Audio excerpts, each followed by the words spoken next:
नमस्कार मित्रों, आज आप लोगों के लिए ब्रज की होली का प्रसंग लेकर उपस्थित है। मित्रों, प्रसंग में आगे बढ़ने से पहले आप हमारे चैनल को अवश्य सब्सक्राइब कर लेना, वीडियो को लाइक और अपने मित्रों से शेयर करना, एक छोटा सा कमेंट्स लिखकर हमारा उत्साहवर्धन तो जरूर करना मित्रों। तो आइए चलते हैं प्रसंग की ओर। मित्रों, ब्रज की होली के रंग ही निराले हैं। यहाँ होली 40 दिनों तक चलती है। बसंत पंचमी से शुरू होकर होली तक ब्रजमंडल उत्सव में डूबता है, रंगों से सराबोर होता है, संतों के होली गीतों से आह्लादित होता है।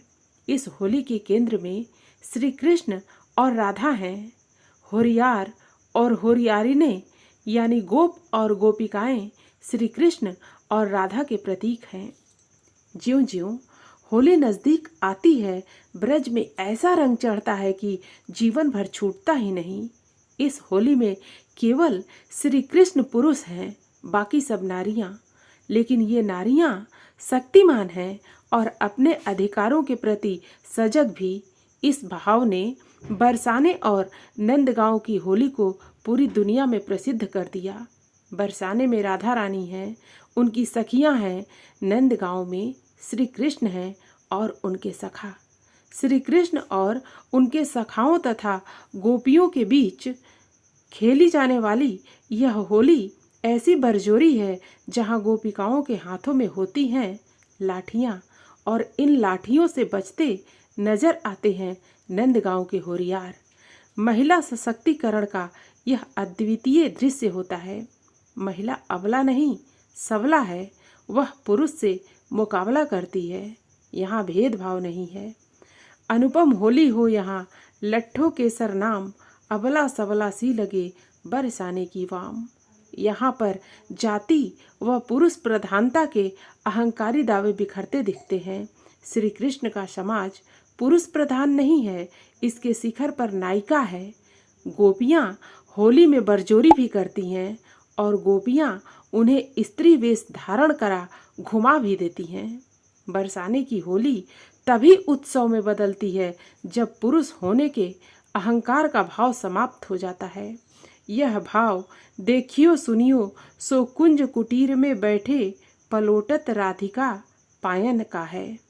श्री कृष्ण उत्सव प्रेमी हैं। विपरीत परिस्थितियों में भी उत्सव में जीना उनकी कला है। जीवन संघर्षों से भरा है, लेकिन इन संघर्षों में उत्सव की खोज होली का मूल सार है। इसीलिए सावन का झूलोत्सव उन्हीं पर केंद्रित रहता है।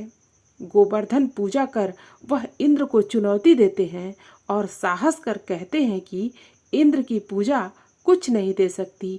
उस गोवर्धन की पूजा करो जो प्रकृति का प्रतीक है।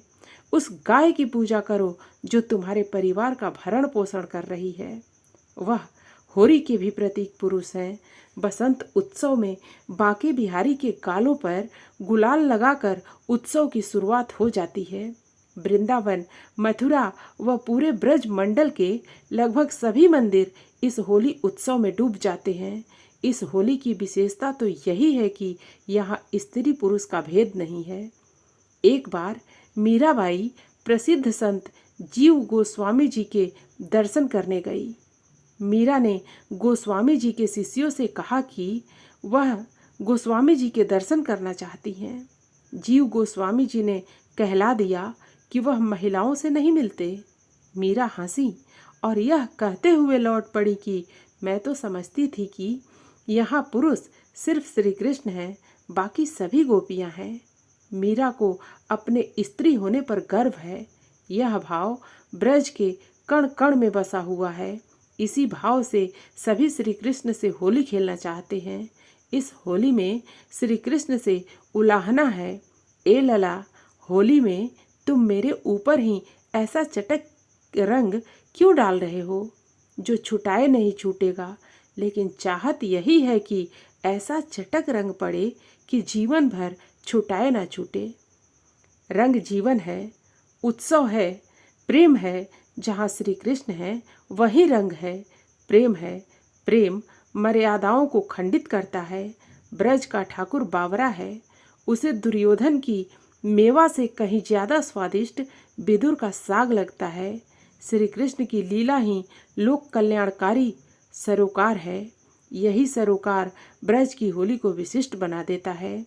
ऐसी धूम मचती है कि ग्वाल गोपियों की लाठियां खाते हैं और फिर उस रसिया को याद करते हैं जो होली का नायक है। ऐसी होरी नित्य प्रति खेलने की कामना है। ऐसी होरी बार बार आए।